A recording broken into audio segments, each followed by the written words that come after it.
Well, thank you, Mona. We finally get to see Juju. I've been wondering when we were going to get to see our girl Juju this season because she's just been sprinkled in here and sprinkled in there. But on this episode, we got to hang out with Juju.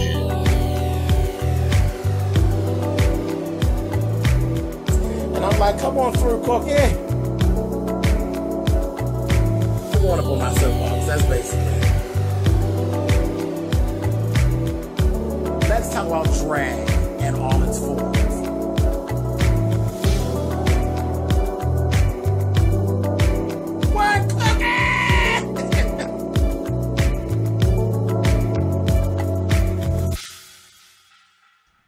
Hey guys, thanks so much for clicking on the video. This is my review for Season 8, Episode 8 of Love and Hip Hop New York.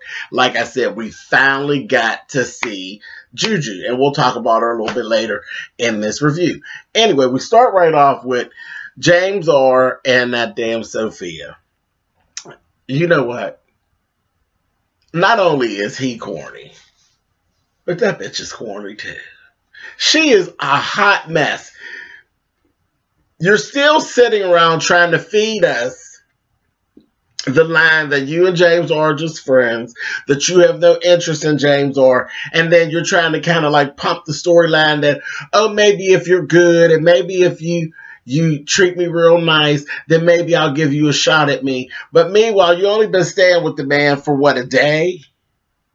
You're begging, talking about, oh, well, the dog, she needs a surgery and it's expensive. And he's like, okay, no problem. James R. gonna take care of you. All of this. And meanwhile, you cooking them breakfast. And then, you know, you tried to show us like he slept in the bed by himself, but he was asleep in a made-up bed. Stop. Sleep in a made-up bed with a t-shirt and some shorts and whatnot on. And got up and went on out. Child, y'all been woke for 62 hours. Quit playing. Quit playing. He got up and put them clothes on because he was banging and thrashing you on them sheets all night, and you know it, whore. So don't try to play us, honey. You and the whole time, all between your conversation, you kissing that man all in his mouth. Who do you think we are, honey? Who do you think we are, Sophia, bitch? That you're so comfortable, he's just your friend, but you kissing him all in his mouth. You know why you're kissing him all in his mouth?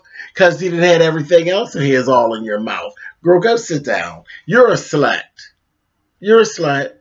And you're a pass around, just like the people were saying about you. I believe every word. Moving on. Trent and Jonathan. So we thought Trent was all nice, and they're painting this picture of Trent that he's so nice. Jonathan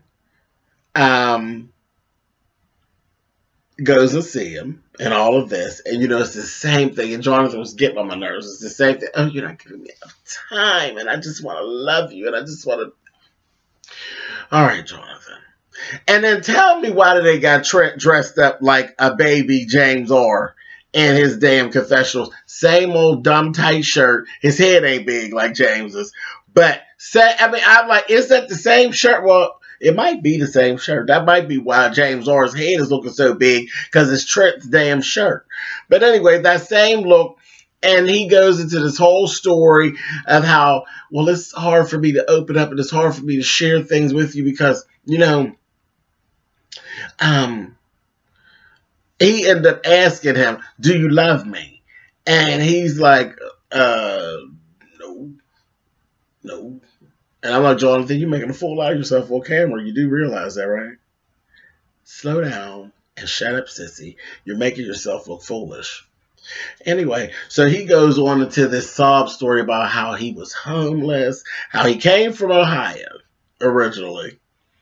He moved to Atlanta and ended up head down, ass up, and shit didn't work out. And none of the rest of that shit worked out. He came back to New York, ended up, I think he was actually in New York first and left and went to Atlanta chasing some record deal, flopped, and ended up coming back to New York and ended up homeless because he had lost, you know, left his job and all that stuff in New York. So he just ended up homeless. He said, I ate pizza out of the garbage can and this, that, and the other. I said, At that point, I was sitting there saying, "This sounds like a story to me. Sounds like a story." I said, but I ain't gonna judge so quickly because, you know, anybody could have actually been living in a shelter because, you know, they always say that we're all one paycheck from being homeless, and, you know, I can see that. So I ain't gonna drag her too bad, but okay, sounds like some foolishness to me, but okay. And sure enough, I was right. Later on, Anais and Jonathan get together. They go get some little stuff. They go on down to the studio. Remember when Trent told Jonathan, "Come on down to the studio, spend time with me at the studio, because that's where I be." They got out to the studio, child. They don't even know no goddamn Trent. He ain't got no session scheduled, and we basically don't even know who he is, child. Said, okay. Jonathan said, "I'm not gonna play me, bitch.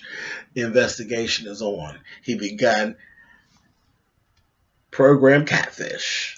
He became Raul on, what was it, Grindr, and said he couldn't even get the profile up all the way, and good old Trent had them bust out and hit him up, and they was going back and forth, and then you could actually see Jonathan looking at his phone. They blurred it out, but Trent was sending dick pics, honey. Raul just jumped right in and said, "You look cute. You look like you probably got a nice package. Let me see it, honey." And he sent the picture. I said, "Oh," and they showed that it was blurred out. I said, "Oh, Trent." Said, "Okay, Jonathan, now I see why you acting all stupid, honey." Said, "Okay." So that was that. So he catfished him. Then he goes and basically confronts him. He makes a date for him to meet up with Raul. And of course, Trent fell into it. Showed his little nasty stinking butt up and seeing Jonathan in the cameras, and then Dash goes on off and he's leaving and he's just walking away. He just wouldn't even give Jonathan no place. Like, "I'm not doing this. I'm not having this conversation. I'm not doing it. Not doing it." So, of course, you all know this is just a storyline because he was mic'd up. He was mic'd up. Surely you're not cheating on your boyfriend, who's the one who got you on the show, because your couple singles that you've released on YouTube didn't get you on Love and Hip Hop. You were placed on Love and Hip Hop to be Jonathan's love interest, because Jonathan is the star here, you know, when it comes to you and him. You were mic'd up. So we all know, we're not stupid. We know that you didn't go to meet up with Raul on camera and thinking that Jonathan ain't gonna know about it. So thanks, Mona. I mean, it was entertaining. It was cute, girl, but it was a little lackluster because the way y'all had the shit set up last week, y'all had us thinking it was getting ready to go down, but it was just some bullshit. And he's taking his mic off and walking, and Jonathan's like, "I ain't gonna do this." You know, he said what he had to say. Basically let him know he was Raul. Boom, boom, boom, boom, boom. Then I said, "Damn, Jonathan, that was petty." Then he gonna say, "Well, that's okay. If you go across that street, we're gonna be done." He never even slowed down. He kept on going and going across the street. He said, "Well, that's okay. Fuck you then, bitch." And with your dumbass lisp. I said, "No, don't be like that," because you knew he had a thick, heavy tongue and you was okay with it. You were okay with his thick, heavy tongue up until you got mad, and you need not do that. Don't do that. That's not nice. He got a tongue and it matched his cock, honey, and you were okay with that. So don't do that, Jonathan. Girl, go sit down, go comb your hair, and stop it. So that's that. And Mona got some more shit out there like it's going to get better next week. It had better, Mona, because this scene was a little lackluster. So it had better be giving us a little something, or we're going to ask for Jonathan not to come back now. You understand? Now I'm going to see you next week on that, and the shit better be right, Mona, or else. Anyway, moving on. So we go and we see Juju. Juju's meeting up with Safari and talking to him. She's trying to take her book now and turn it into a play. And she has this main character she wants Safari to play. And Safari's mother ends up showing up. Big Shirley shows up to the restaurant. And you see how Juju jumped up out here? And she's like, "Oh, yes, my name is Juliet." I said, "Your name is Juliet, Juju? All right, girl." So we like that damn Juju. But, yeah, and Safari's mother was just taken aback with Juju, honey. Come on, this is the type of girl you need to be bringing home, honey. And she was very respectful, very ladylike, very much everything Safari's mother told him to bring, and don't bring no more of these whores with these pink wigs home. Don't you bring no more of that dream cunt and that goddamn Nikki. But we love Nikki. But don't you bring that bitch back around here no more. You bring us Juliet, honey. So I was like, all right. Child, Juju went on and left from out of there. Then she met up later on with Bianca. She wanted Bianca to come and audition for the play as well. She had a character in the play for Bianca. And that damn trifling ass Safari going to say to his mother, here, Juju gave me the book to read. Read the book and then tell me what it's about. I said, ain't that how niggas do? That child, right. And that's how niggas do, honey. I ain't trying to read it, honey. Just have somebody else read it and tell me about it. Why do I care if you do all that? You know what I mean? And it's funny to me. I'm like, you ain't got to do all that for me. Once you pass the coins, I don't give a shit if you don't read any of the words in the book. I know what's in the book. I know what I wrote. I really don't care if you don't read it. Once I get paid, it's on you. But that's how our folks do, honey. I just laughed. I said, Lord have mercy. But his mom, she must have read the shit out of it and gave him a download of what it was that she read, because he went in and killed the audition. He literally did. It was like she wrote that character for Safari, because he just played the hell out of it. Bianca was cool, and you could see that Bianca was going to be good at what she was going to do, because she actually had met up. It was her sister Jackie and Wendy, who was actually an acting coach. And it was funny because I said, okay, Juju basically, she wasn't being mean or nasty, but she basically read Bianca and gave Bianca very much of, you know, girl, you so goddamn dramatic, girl, you'll be better at acting than all that motherfucking singing and rapping anyway. I said, oh, yeah, it's the truth. It's the truth. You're a good actress, girl. Speaking of Bianca, before I go to that, Jackie and Juju had a quick little conversation about her and Cameron. There's some problems in the relationship. So, and I was listening to that, and she was saying, you know, this is different. It's more than just us being apart. Something ain't right. So we'll be keeping our ear to the ground about what the hell's going on with Cameron and Juju. Sounds pretty much like it's on the way to being over, or shit is over. They moved. So we'll be listening for that. Let's jump over Bianca.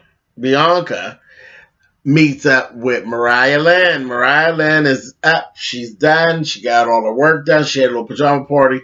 Bianca brings her girlfriend, Kiana. No, it's not Kiana. It's Cayenne. That was her name. It's Cayenne, but it's spelled Kyanne. It's Cayenne, like Cheyenne, but Cayenne. They go and they have this little, the three of them just have this little pajama party. And of course they're half naked, and Bianca is giving you, I got hips now, baby, and look at these good titties, honey. And they do look nice. And all she had on was some pasties. She looked nice. I ain't gonna try to front or try to read you. You look good, bitch. She really did, and she feels good too. You can tell she feels good, baby. She was shaking her titties with her little shit hanging off her. I said, come on now. But now, you know, she's still an idiot now. She said, I feel like a burlesque porn star. What is a burlesque porn star, you fucking goon? Burlesque and porn are not the same thing. Burlesque is classy. Porn is trashy. They're not the same thing. Those two words don't occupy the same sentence ever, stupid. Burlesque is not totally new. Burlesque is the pasties and the G-string.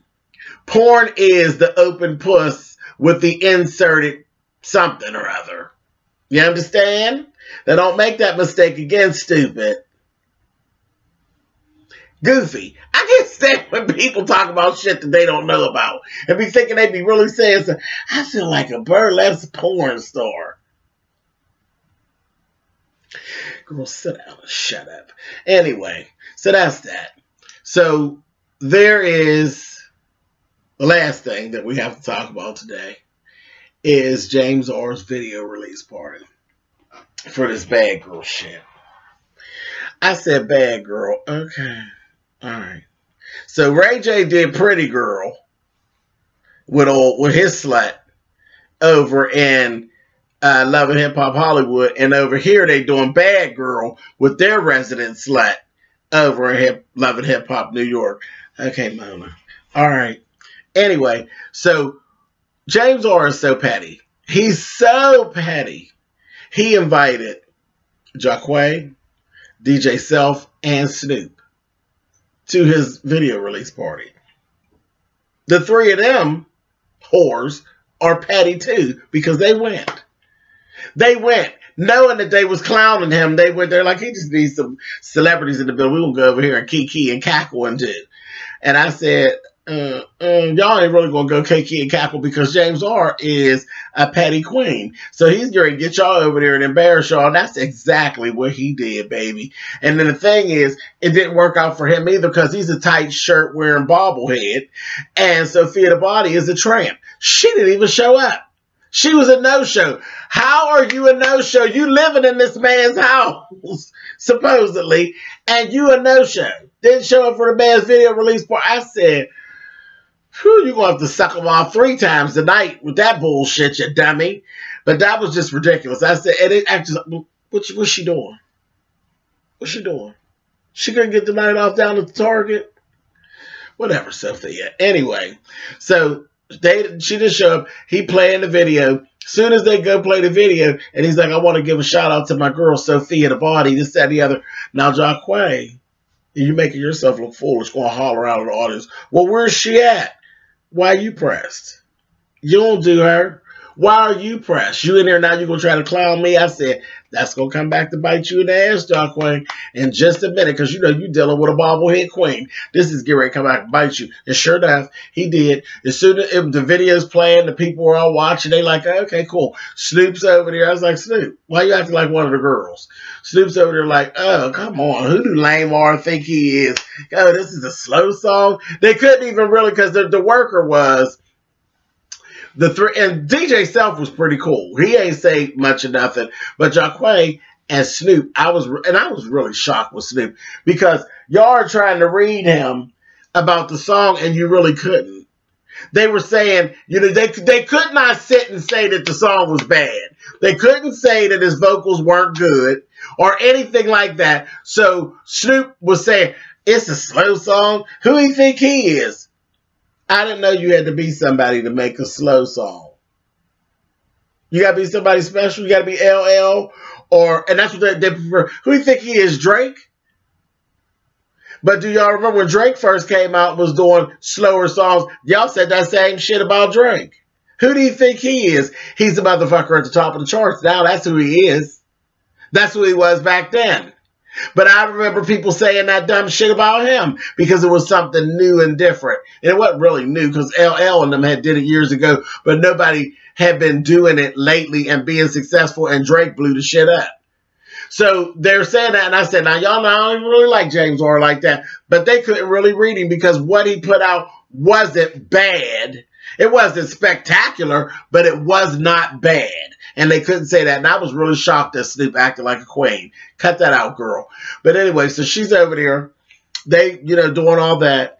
And soon as it got to the video part where there was all the sexy part, child, that's when he clowned Jacquay. He was saying, I want y'all to pay, James R on the mic, I want y'all to pay real good attention to this part. And showing him sprawling your woman all out all over the screen when everybody knows that y'all were supposed to be together at the time. Now, you over here, he done invited you here and got you looking foolish out in these streets. And Jacquay's jaws was just as tight as he sitting over there. I said, she got you back, honey. I said, Jacquay got all up in his feelings. And then after that, that's when, you know, James R in his petty was at all-time high. He come down and calls them some name. I was trying to figure out what it was he called them, but sort of like the Three Stooges, that is what he gave them. And said something directly to Snoop. And she started going off and acted like a girl. You know, she got all of it. Oh, I'll punch you in the face. And, oh, all of that. I said, here we go. Here we go. Here we go. This is what we do. And this is why you shouldn't do this. Because at the end of the day, no matter how they do this, and they do in the show, they refer to Snoop as a boy and all those things. But at the end of the day, Snoop, you are a lesbian. You're a lesbian. You're a woman, and you need to stop jumping at these men. Because if he would have smacked your face, everybody would have said he was wrong. And, you know, I don't think a lot of people really care for the fact that he even said anything smart to her. But she was over there selling wolf tickets just like Jacquay. If you're going to be a boy, be a boy. If you're going to be a girl, be a girl. But you ain't got no business jumping up at that man, because if he pop you, Snoop, then it's going to be a problem. But she went through the whole, let me at him, I said. And that's the first thing that Graf was there. First thing he said, I can't believe you running all up on Snoop. Snoop was running up on him. Snoop is acting like she got a dick and balls. Ain't that what she doing? She walk heavier than he did. So y'all got to stop this dumb shit. It's going to be one way or the other. You cannot have it both ways. And that goes for the girls and the boys. That goes for the trans women and the trans men. You're going to be one thing or the other. You're not going to play both sides of the fence. You're not going to straddle the fence. Either we're doing dick and balls or we're doing coochie. Which one is it? I don't like that shit.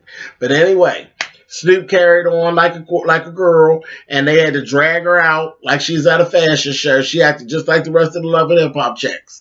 They drug her on out. I was like, all right, Snoop, I don't want to hear no more from you with your bullshit. Next time I see Snoop, Mona, I want to see the bitch with a pressing curl. Okay?